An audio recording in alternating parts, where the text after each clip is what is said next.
Well, thanks everybody for joining us. So let's just re-anchor, right? So we're going to anchor on like two things a little bit here today, right? So our first webinar series, right?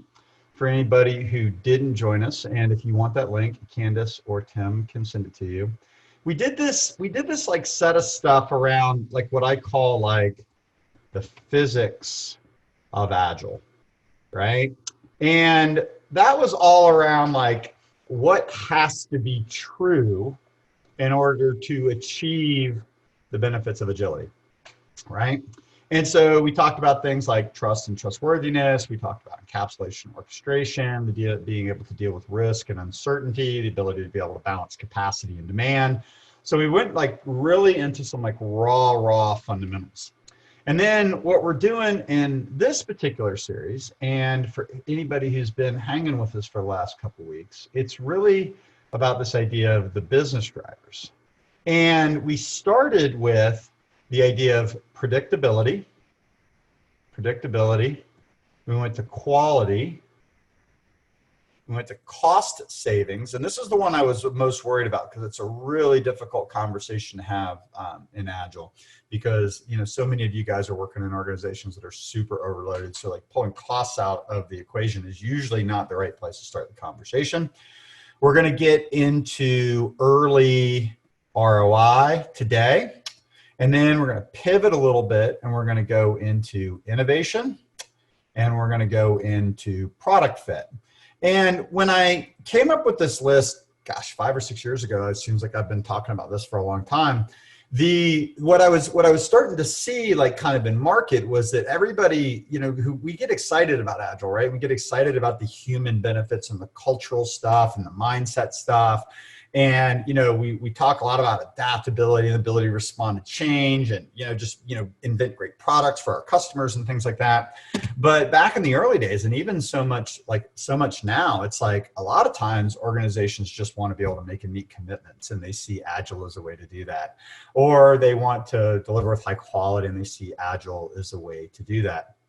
And so we kind of came up with these like 6 top things as like top level, you know, ideas. One of the things where we may take this, I don't know if we'll do it, I doubt we'll do it in this series, but there's also starting to be some really interesting things when you start to get up into really scaling into the business and starting to deal with C-level executives. The idea how to deal with like strategic agility, like how do you actually change the capabilities of the enterprise to be able to adjust to changing market needs? How do you map the organization and help it to achieve its strategic goals, right? How do you get dynamic at that level, right? So there's a whole nother almost like class of things that are starting to emerge and become part of the conversation as we go deeper down this rabbit hole as a community.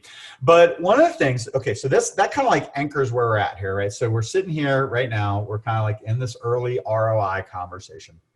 But the one thing I wanted to point out that I think is super relevant is when we get questions. So I actually kind of feel bad for Tim sometimes when you guys ask questions, because Tim's like, you know, I'm kind of doing my thing and I'm over here and Tim's kind of parsing the questions and trying to figure out, like what he's trying to do is he's trying to figure out like which questions he can like throw at me that won't like derail my line of thinking, right? Because, you know, I've talked about this stuff enough where he kind of understands a bit where I'm going. But a lot of times we find ourselves in this situation where we're working in a company that's trying their level best to do Agile.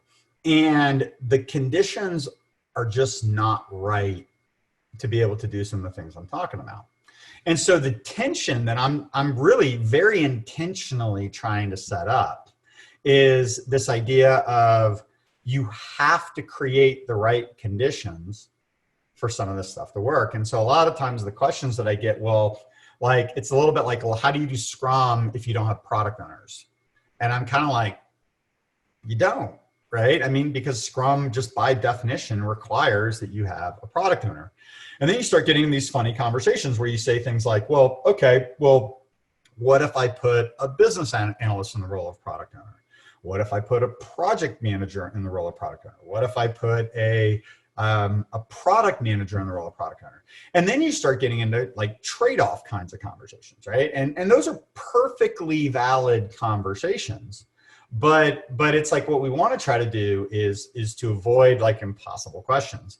And so that's just, I just want to level set with you guys as I think about this. And so it's like I tend not to take it from the standpoint of like tips and tricks or, you know, answering impossible questions, like how do you do Agile in the presence of total chaos, or how do you do Agile in the presence of forming team if you can't form teams, or how do you do Agile when you can't build a backlog, or how do you do Agile when you don't have the appropriate levels of governance, and how do you do Agile in all these different conditions? How do you do Agile if you don't have good architecture? How do you do Agile, blah, blah, blah, right? So sometimes that's the situation that we're getting into. And so what I'm trying to do with these things is basically have a conversation that says, okay, if we want to be predictable, here's the conditions that you have to create to become predictable, right? Stable teams, really clear backlogs, able to produce a working tested increment of software, ability to understand the size of the backlog, ability to establish stable velocity, ability to get definition of done,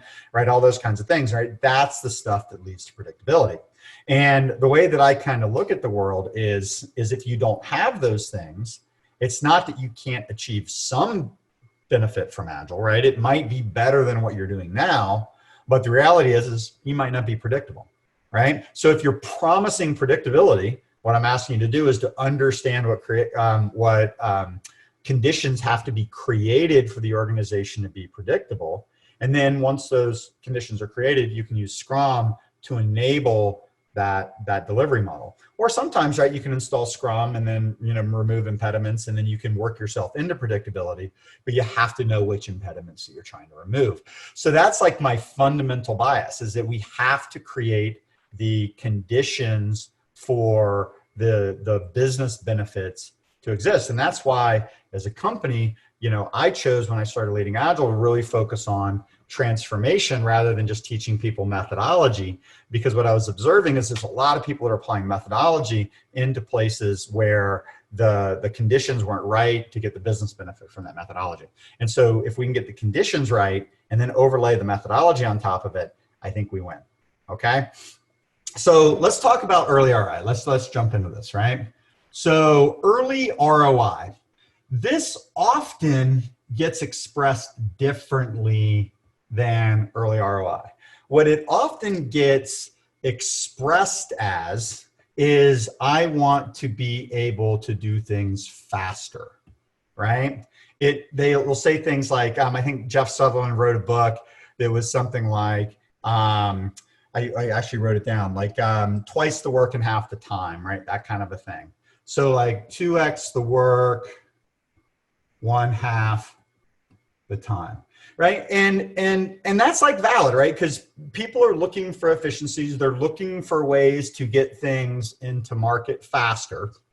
But, you know, we have the physics of project management, right? That's always kind of like looking us in the face, right? You have scope, you have time, and you have cost, right? So you kind of like pick two, and then you have to kind of float the third, or you have to figure out how to bring all of these different variables into balance. And so if you're going to say something like, I'm going to do 2x the scope, and I'm going to do it in half the time, like, is cost going to stay the same? Is cost going to go up? Like, I don't know, right? So like what I want to explore with you guys a little bit is what are our options around doing things faster, and what does it actually mean to do things faster or to get things into market faster? And the reason why I categorize it as early ROI is because what the executives want is they don't want to just deliver faster, right? It's not just about like lines of code as fast as you can deliver them, right? It's not even about working tested software as fast as you can deliver it.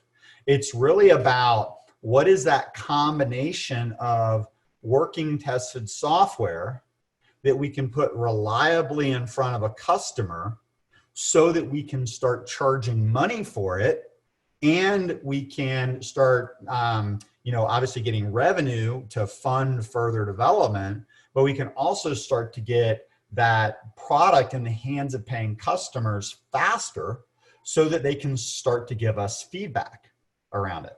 Okay. So a lot of it is how you might think about it is we need to start thinking about optionality to release. Okay. And so I think in options a lot, right? So I'm creating options to release things and to be able to get them into market faster so we can start charging money for them and we can start getting feedback.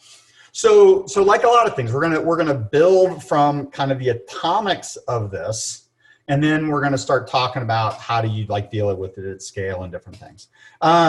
So let's talk a little bit about what the system of delivery looks like that gives us that optionality to release, right? So I'm going to talk about the idea of the system of delivery, but then the other thing then we're going to have to figure out how to do is how do we educate the business to exploit that optionality to their economic advantage, okay? And so, so it's a tension between kind of the system of delivery and the business's ability to exploit that.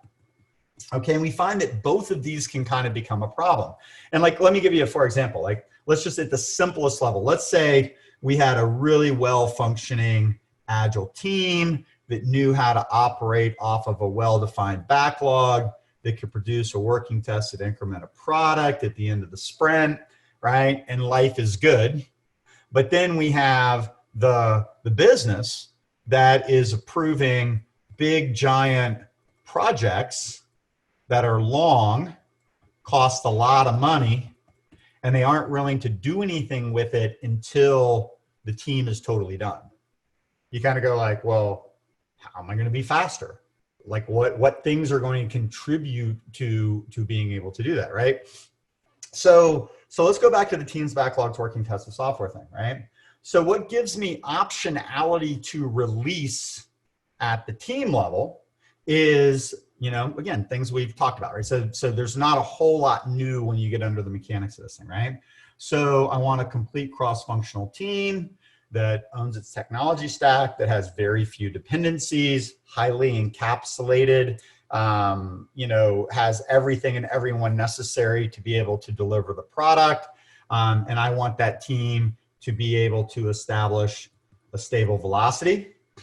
I want a product ownership capability that enables me to break big things down into small things so that, you know, I can pull a piece of the backlog off, feed it into the team, and then have the team on 2-week cycles be able to produce that piece of the software, right? So if I've got the size of the backlog, I got velocity, then I can start to think about duration and scope, right? That's our basic like law to me of team level agility. It's like the 3 things that have to be in place. And you notice that's like the anchor for almost everything that like I like to talk about. So like how does that get us into an early release situation? Well, you think about like what has to happen for that, right? So the team has to be able to, what I've learned, just so you guys know, so for anybody who's witnessed my Microsoft Surface struggles over the last couple of weeks, I have to move it and like hold it there for a second. Like the Surface doesn't want to like let me just bump it and move it, right? It'll move it back for me. So I have to move it and hold it. So I've gotten getting better at this, right? So the idea is mechanically, whatever I pull off the backlog has to be built and tested and accepted by the product owner. And then we talk about this idea of potentially shippable, right? In an ideal world, at a minimum of about every 2 weeks, I would like to be able to take this bit of backlog, run it through the team, deploy it into production, and to be able to actually put it into the product and have like a real person pay me for it and use it. Okay. Sounds like pretty simple. Okay. So again, mechanically, right? You think about, I've got to have these things broken up into small pieces. I have to have the team have some ownership. There can't be a whole bunch of external dependencies. I have to be able to continuously test the product. I have to be able to have some sort of maybe CI/CD pipeline here. I have to be able to push something into production really safely. I might have to be able to roll it back if there's a problem, right? So there's this whole like execution pipeline that has to be in place in order to be able to give something actually to a client and to be able to use it, right? So that's kind of like the mechanical side of early ROI, right? You have to have the ability to do that. But here's the other side of that. What goes into the backlog, right? What the product owner puts into that backlog, there has to be a hypothesis there about what a customer might actually use. Okay. And so what we want is we want stuff at the top of the backlog that there's some person out here that might actually find it useful and maybe even pay you money for it, right? That's the goal. So we can have the ability to deliver this way all day long, right? But if we're not feeding the backlog with the right stuff, then we don't have the opportunity to be able to get it in front of a customer and potentially charge for it, or to get feedback, or to learn, or to do any of the other things, right? So I'm sure you guys have heard of the idea of like a minimally viable product. You know, at this level, right? So we're just talking single team level, scrum level execution, right? All that kind of stuff, right? Single backlog, right? All that kind of thing. So the idea is that I've got this, I have to understand what is the smallest thing that I think is valuable to put in front of a customer. Like, I'll give you an example within Leading Agile, because I like to give Leading Agile examples. We're building internally, I have a small internal dev team, and we are building a product that we call ELM Cooperstown. Whole reason why we call it ELM Cooperstown, but it's employee lifecycle management. And eventually, this is going to be an iPhone app that is going to be able to, we'll be able to pull up somebody in the database. I'll be able to see like their location. I'll be able to see their salary. I'll be able to see like who their pod leader is, what account they're on. We do a lot of personality profiling assessments in Leading Agile. So I've got like the ability to, see their personality profiles. Eventually I'll be able to see things like what learning LMS modules they've been through, what onboarding things they've been through, what core skills are. And then the holy grail, right? Somewhere down the road from now, we're going to have the ability to say, okay, we had this consultant that was operating in this way with this client. They were really successful. We've got a similar engagement. Okay, show me all the consultants that are available that profile like Melissa, or show me all the consultants that are based in Atlanta that profile like Tim, something like that, right? Because what I want to be able to do is I want to be able to really dynamically look up people, because we're getting pretty big now. We have over 100 consultants, right? I want to be able to look up people and understand kind of what their strengths and weaknesses are. Okay, so the instruction that I gave to our lead software guy, a guy named Donald, is I said, really fast, I want the ability to show me an employee database, and I put some constraints on it. Because it's an iPhone app, I said, I want like some weird hacky iPhone app. Like, I want it to be like a beautiful, can't spell beautiful, iOS app, okay? And I want it to beautifully display a list of people.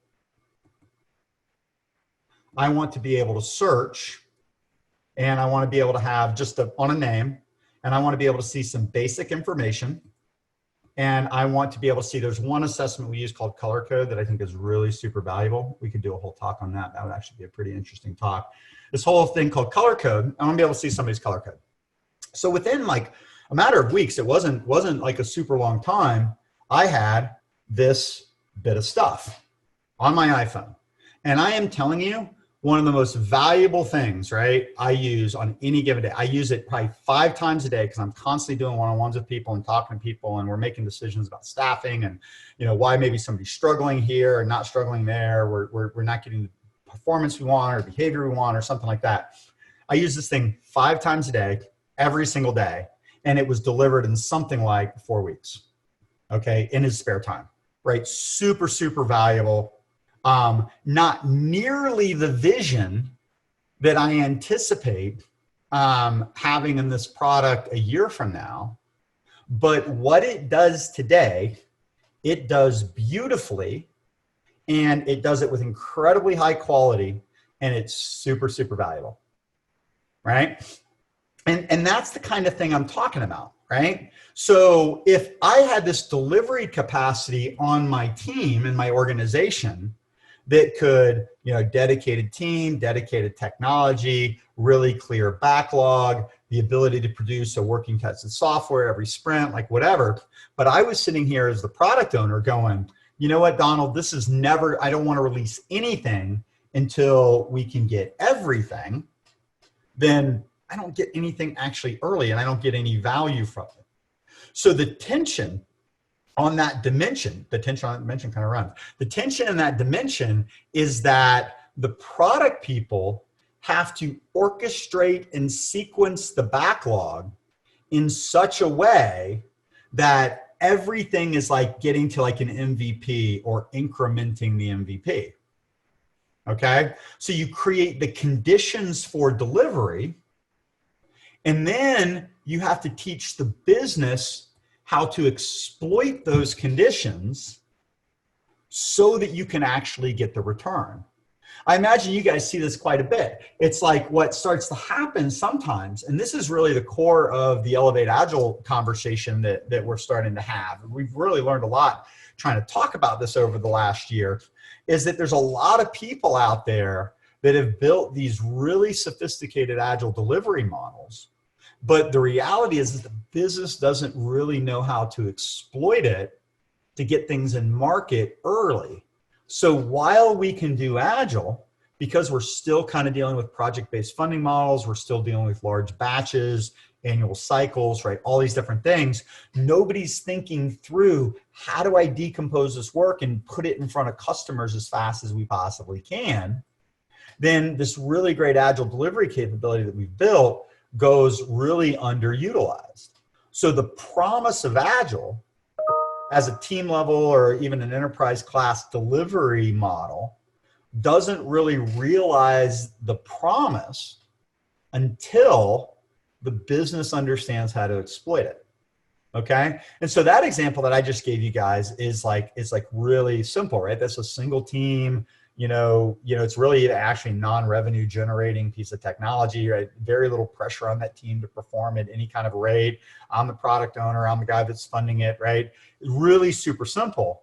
But because of that relationship between me and my expectations and that delivery capability we built, it's working really well. And every single time there's a release, every couple of days now, I get something new to play with that is like really cool. Other examples in market that I imagine being like this, when I talk to kids at university, I talk about Snapchat a lot because that's obviously one of the latest and greatest. If anybody, social platforms, or maybe that's even getting old news, or I guess TikTok or whatever's new. But I remember when Snapchat hit the scene, it was effectively just kind of like private video messaging that like just deleted a message like right away.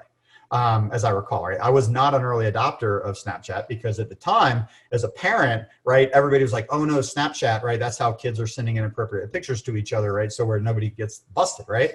And when my first adult friend ever landed on Snapchat, I was like teasing her that she was Snapchatting her kids and how weird that was. But apparently by that time, Snapchat had actually evolved into had a more mature user base. But that's where it started. It was this little thread of functionality that was like, I'm going to send you a message or a picture and it's going to go away, right? As that product has evolved, right now it's got a more wide, more diverse user base. There's stories and all kinds of different things and filters and all kinds of fun stuff, right? That people are using. And, kind of a fun factor on that, my kids literally will not text me. Like they'll ignore my text, but they'll reply to a Snapchat, which I find incredibly annoying. But point being is that was like an example of like an MVP that got into market using agile delivery capabilities, and the business understood how to put something into that team really quickly to bring something in market and then grow it based upon user feedback, right? That is the absolute definition of early ROI. Okay, so now let's scale that concept, right? So now let's look into like a multi-tiered kind of enterprise agile kind of thing. Let's talk about like how that's working, right? So now we have like, we probably have like shared services teams, right? Service 1, service 2, service 3, service 4. We might have, you know, product teams or feature teams. That might be a better way of saying it, like feature teams, right? That kind of a thing, right? And then we have some sort of program layer, right? If we're thinking safe, we're doing like release trains, we're doing PI planning, right? All that kind of a thing. That's probably subordinate to some sort of portfolio layer. Okay. Now, the trick when you start to get to this level of scale, right? And there's kind of typically two ways that you can manage this. I tend to like to model this as a Kanban-based queue up here. You could also manage it as in more like a kind of a release planning, kind of PI planning kind of model, right? If you prefer safe, right? What have you, right? So I tend to like flow-based, batch and queue, fine, right? Whatever. But the trick is when you start to scale this kind of stuff, let's say you want to have a 12-week release. Okay. The trick is that you have to sequence the features that go into this release in such a way that enough of the user stories at the team level and at the feature level, product level, right, get done such that at the end of the 12-week release, you have something to actually put into market, right? And then kind of like all this kind of the same rules apply, right? Apply. What is the smallest set of features that is going to add value? How are those features going to get decomposed into team level backlogs, right? How are those backlogs going to get rolled up into the program level? How are the features that the user stories roll up into, how are they going to get validated? How are they going to get tested? How are they going to get deployed? How are they going to be put into market? How are they going to be rolled back if there's like a crisis or a problem, right? That whole chain, that whole release management chain has to be like leaned out and tightened up so that you can put these bigger things into market, right? What often is necessary there is you need a portfolio level that is dealing with projects that are way smaller investments than how we're thinking about it now, right? So I told an executive of a company we probably did like a year 2, year 3 transformation for, you'd be halfway there if you would just never approve a project that was greater than 3 months, right? It's all about smaller bets. David Spann introduced that language to me at one point in time, right? If we could get the organization to not put anything, not 30 months, take that out, 3 months, right? So if we could get the organization not to put anything into the system that was greater than 3 months, and everything that we put into the system broke down into features that were maybe a week or 2 big, that broke down into user stories that were a few days, and we could sequence all of this work here in such a way that it rolled up and flowed through the program tier, the product tier, and then as features got done, we were actually able to release projects into market every couple of months, right? Then we have the ability to now these big top level things that have big level ROI, right? Now we can start to have that kind of a conversation around how this works. Okay, so you start to think about, so we've got the delivery capacity here at the team level execution, teams, backlogs, working, tested software, making sure that we're running the smallest set of stuff through, getting it to a really clear definition of done, working, tested software, everything's potentially shippable, everything's deployable. These things roll up into larger increments that we're maybe continuously releasing or maybe batch and queuing, right? But they have a testing and integration cycle that's fast and continuous. And then the organization has the ability to release things in market in a more fast and continuous way. So I'm going to pause for just a second, take a sip of water, and ask Tim if anything has come up in the chat. Yeah, so there was one question that popped up actually on LinkedIn. So we're actually running an experiment. We're live on LinkedIn for the first time today. So that's pretty cool. Welcome LinkedIn people. That's cool. Yeah. So, and this is kind of related to what you were talking about, I think, with the different layers and how work gets decomposed. But they asked, how do we make sure that clear communication happens between the higher ups and the normal workers, or like the layers? Yeah. Okay, so I'm going to give you the mechanical answer, and then I'm going to give you the I don't know, the more transformational answer, because this is something we're really wrestling with. So transactionally, right? I tend to think of organizations and layers, right? We were just kind of walking through that, right? And this predates some of Leffingwell's stuff, but it's very congruent with the whole SAFe model, right? So you think about kind of the, a lot of times I'll call this like a strategy view. You can think of this as like a portfolio view. You think of this, we have an internal debate where this is program or product view, and then this is kind of the team level view. Now, again, right, when you're starting to deal with this level of scale, this is more like a scaled agile framework type of strategy. We're acknowledging that there are dependencies in this world. Okay, the game changes if you really have teams that don't have dependencies between them. But for all practical intents and purposes, people that are on phone calls like this, they're dealing with organizations, their legacy, tons of dependencies. Those dependencies have to be managed, they have to be coordinated, backlogs have to be sequenced, all that kind of stuff. So the idea is we want the teams to be as autonomous as possible, right? We want them to be encapsulated. We want them to be independent as possible, but we know that there's dependencies that exist. So in practicality, what there is usually in most organizations is a structure at the program and product level, right? I coined something a while ago I called product owner teams, which were like a working group with like the view of an architect, the view of a product owner, the view of a project manager, the view of an analyst, right? And these aren't necessarily individual people, but these are like the roles at this point, right?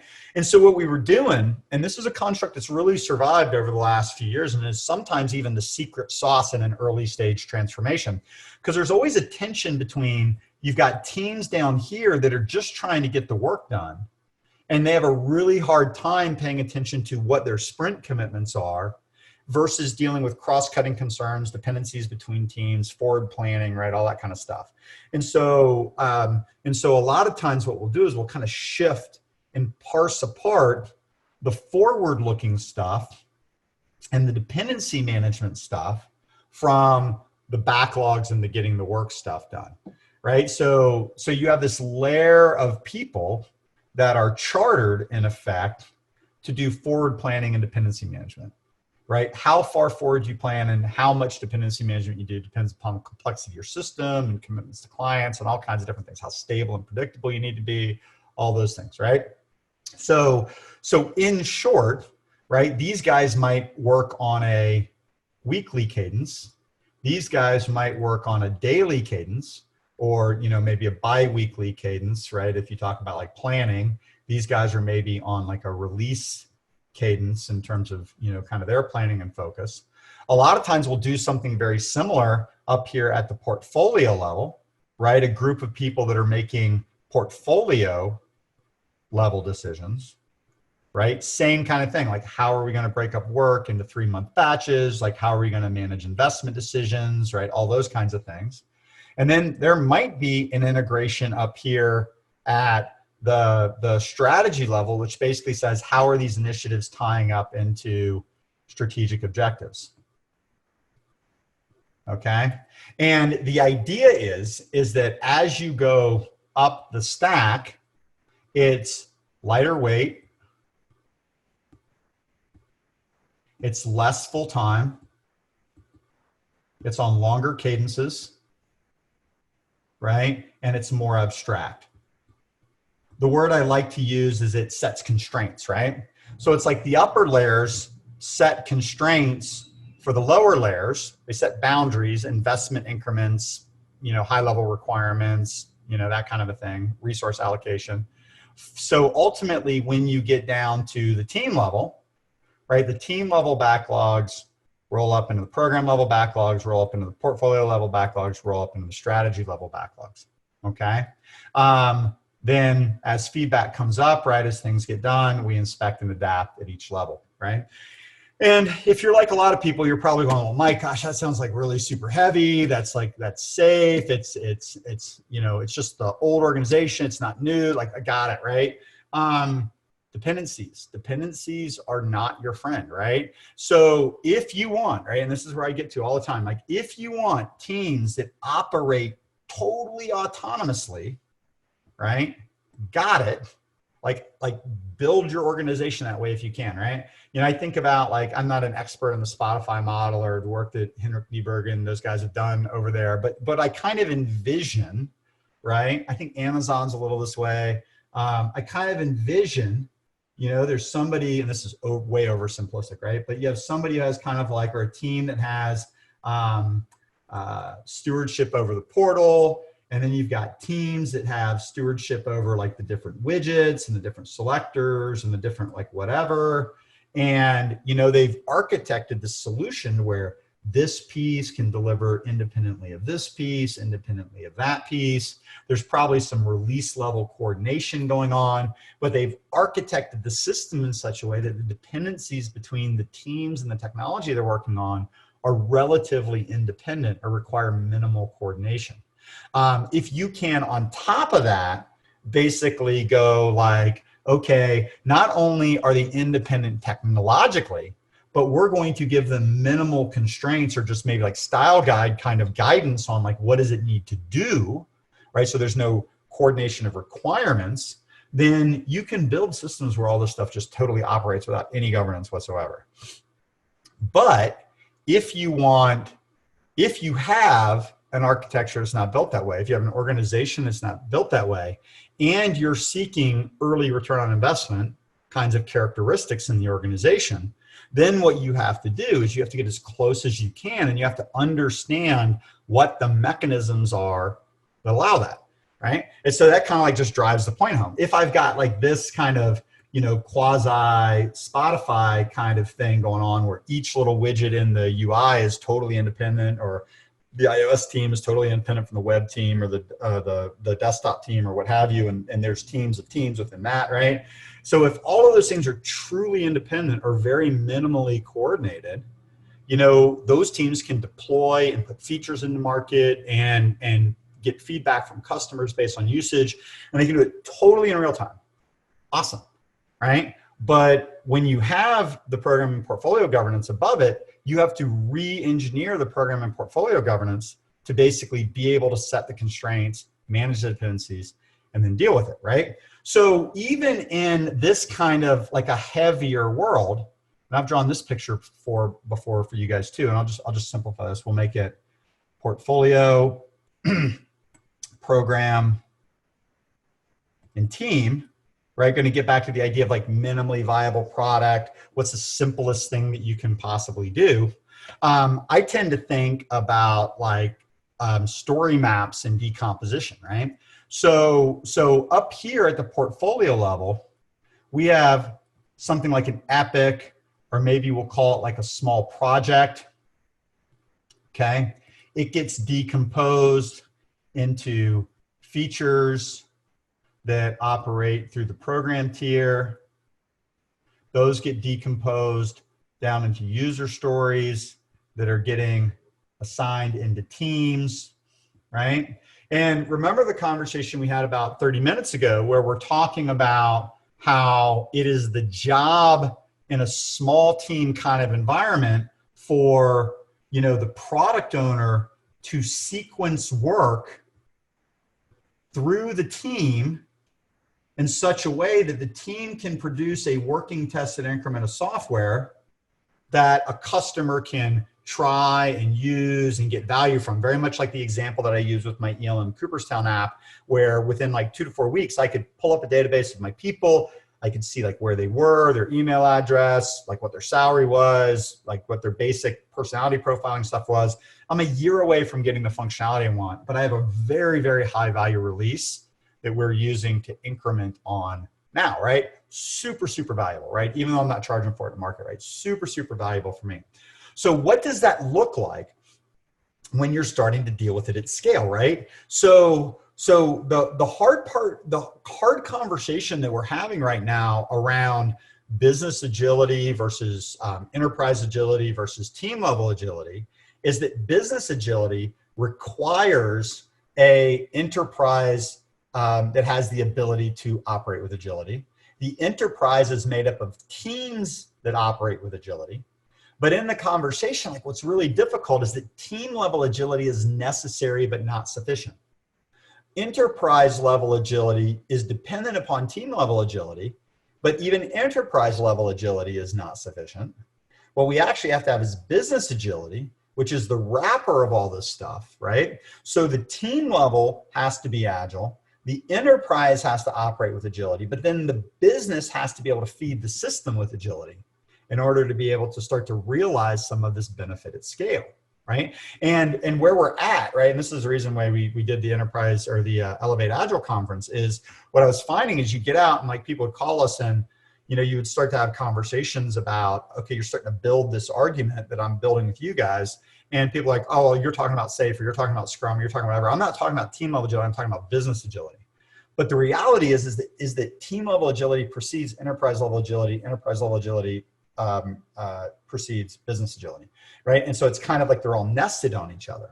So now you start to think like the decisions and things like that, they get made and they get nested on each other.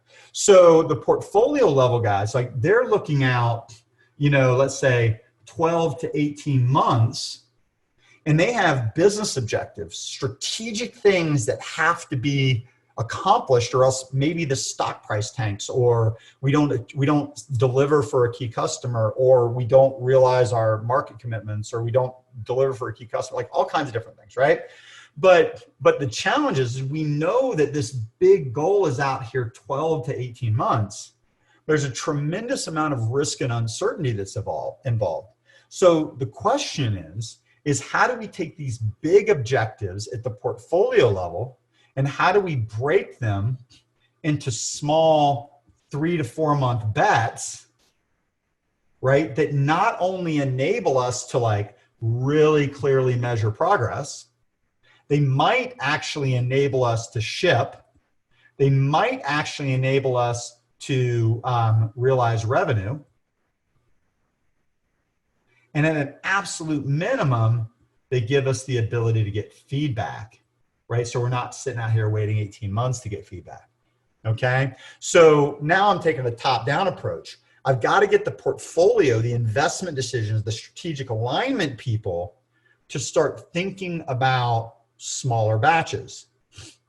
And then as this work gets decomposed down here into the feature level, then I'm thinking MVP again. I'm thinking like, what is the smallest number of features that I can build here in the middle tier that are going to optimize my chances of realizing that value?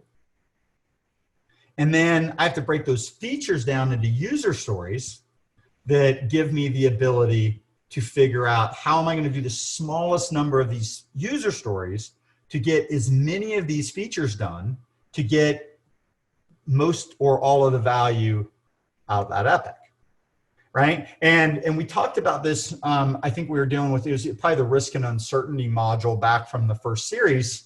We were talking about how product owners at any given point in time have two choices, right? They have two things they can focus on. Because we know that we don't have perfect understanding of scope, we know that we don't have perfect understanding of cost, basically estimates. We don't have perfect understanding of time, duration, right? We're constantly managing risk, right? We're constantly making trade-offs to optimize economic outcomes.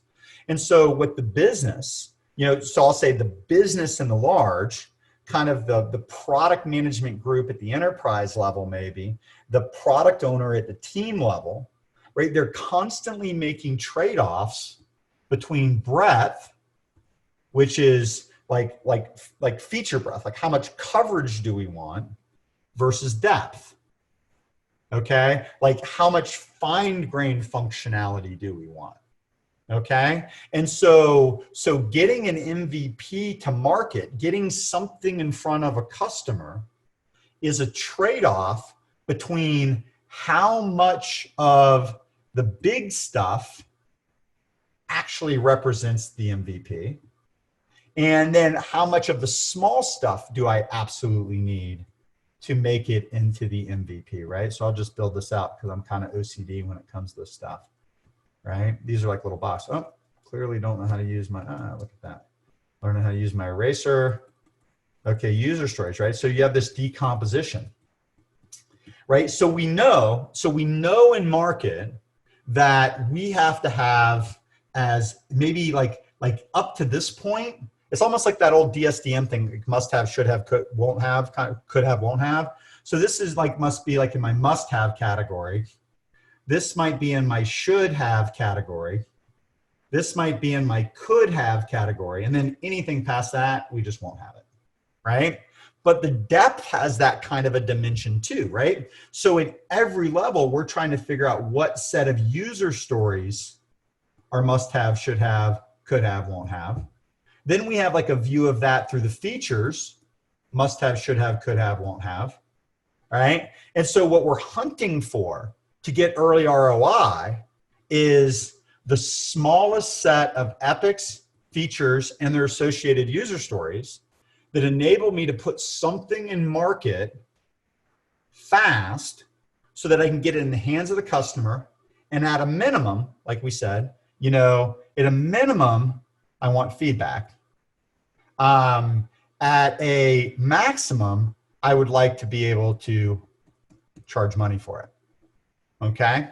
And so to do that, right? So I'll just kind of re-anchor this, and I think we're kind of probably getting to a good stopping place, and I'll see if we have any questions. So start thinking about some questions. So what you guys need to think about as you're talking to your executives about how do you go faster, how do you do more with less, right? All those different things, right? We need a delivery engine that is based on team level agility, right?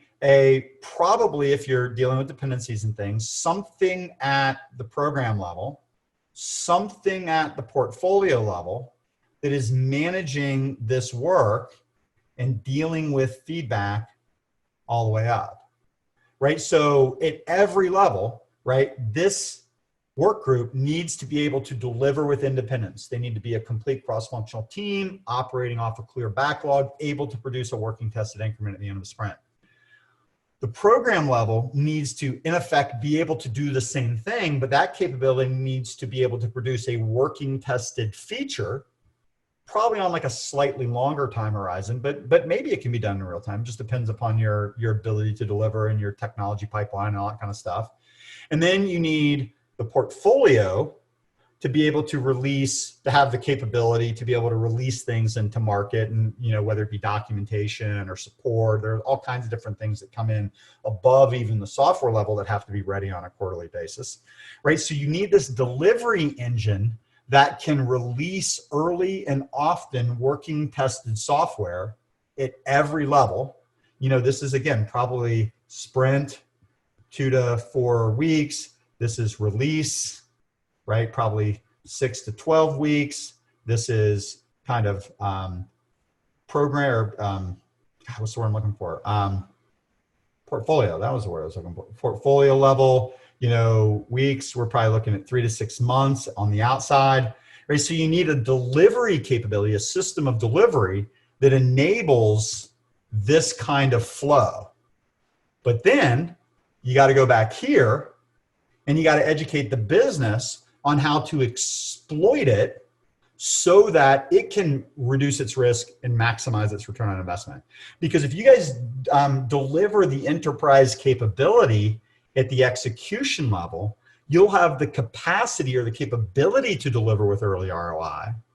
But unless the business is partnering with you in such a way that it's structuring the work, prioritizing its strategic objectives, translating those into small batch projects, those small batch projects getting translated into features and user stories, and everybody focusing on the smallest thing possible to realize the value and get feedback, right? If we don't get both halves of that equation working, we don't get the early return on investment, right? And so the message becomes, right, for the business owner or the chief executive that's saying, hey, I want to do Agile because I want to go fast. I want to be able to put things in market.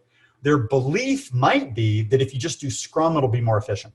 Or if you just do SAFe, it will be more efficient, right? We'll take some waste out of the system. Life will be good. We have more collaboration. Life is good, right? All that kind of stuff. And to a point, that might be true, right? But to fully exploit the delivery capability, we got to get both halves of it working, right? And there's technology stuff, there's process stuff, there's product management stuff, there's strategy stuff, and everybody has to be thinking minimally viable product across that entire stack. How can I get, what's the smallest thing, what's the smallest bet I can make so that I can get something in front of a customer and hopefully charge for it, right? That's the holy grail of this stuff, okay? So what do you do if you don't have those conditions? Hard reality is you got to create the conditions. You got to create that system delivery, right? Build trust with the organization, and then teach the enterprise or the business how to exploit that trustworthy delivery capacity to its economic advantage. Okay, I actually managed to leave a couple minutes at the end here, Tim. We got any more questions? Managed to leave a couple of minutes. Not a ton of questions, of course, because you left a couple of minutes. But there is one. I think you kind of handled it last week, but it might be interesting to kind of just talk about it a little bit. But you're talking about stable teams in the delivery system. How do you handle the need for additional people for specific expertise? For example, a team needs to have a specific medical QA person on the team for a 3-month deliverable. Yeah. So here's the interesting thing, right? There's always going to be a tension, and this is where we got into in pretty good depth in the encapsulation versus orchestration thing. So you have a team, right? And I can do one of two things, right? I can put a person on a team and leave them there for a little bit, right? And I can measure, maybe velocity goes up. Sometimes velocity goes down when you add another person to the team, right? There's no linear correlation necessary between human beings and the throughput of a team. Let's say, one that comes up a lot is like maybe you have like a DB architect or a tech writer, right? Those are like really common ones. In this case, it's like a medical professional, a specialist, right? So my first inclination would say, okay, cool, drop that person on the team and don't create a dependency between them, okay? Probably the thing I would hate to see the most is to have multiple teams and have that single person on all 3 of these teams, right? And manage that way. Because here's the problem, right? If the person overcommits and gets overloaded on any one of these 3 teams, they are going to make the prioritization decision about who gets the work done and who gets starved. Okay? That's the condition I want to avoid, is time slicing people across multiple teams.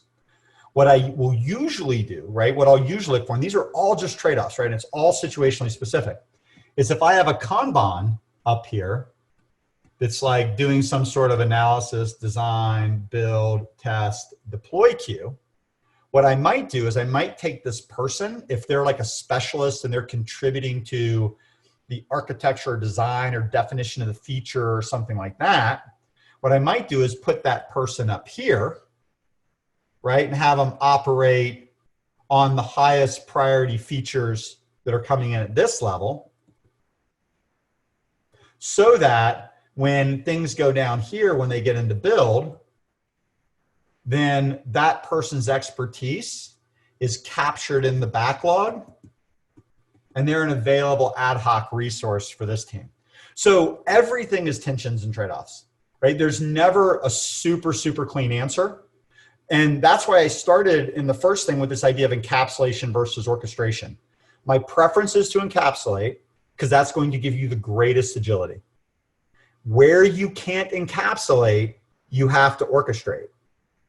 The worst thing you can do, and this is what in using that language, right? If I put a person here, a person here, a person here, the same person, and I have no orchestration layer, then all I'm doing is I have unmanaged dependencies, or I have this person actually managing their own commitments. And that can be an incredibly volatile thing. And you're likely to starve one of these teams from being able to get their work done.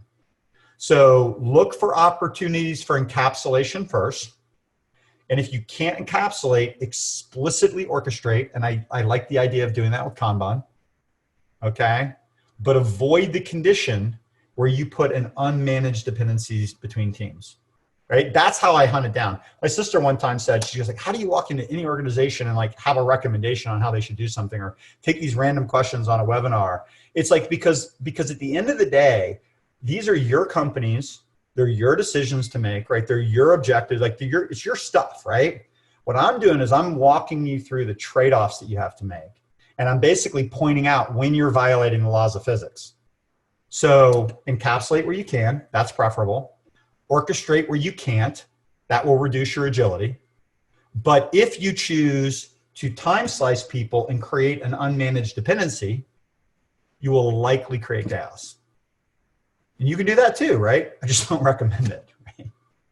So I think we're at the top of the hour, Tim. Yeah, we are. So the only thing I'd say, just to wrap us up here is the encapsulation orchestration conversation you just referenced is a part of the last webinar series, which is up and available. Links in the chat here. If somebody's not in Zoom, we've got this thing live streaming everywhere. So if somebody follows up on a recording somewhere, is not in Zoom, if you hit up candice.chupa at leadingagile.com or just fill out a contact form or something, we can always get you the link to that if you can't seem to find it on our website. So thanks for everybody for joining us. I think that's a wrap. Awesome. Thanks, Ken. Appreciate you. See you guys. Thanks, everybody.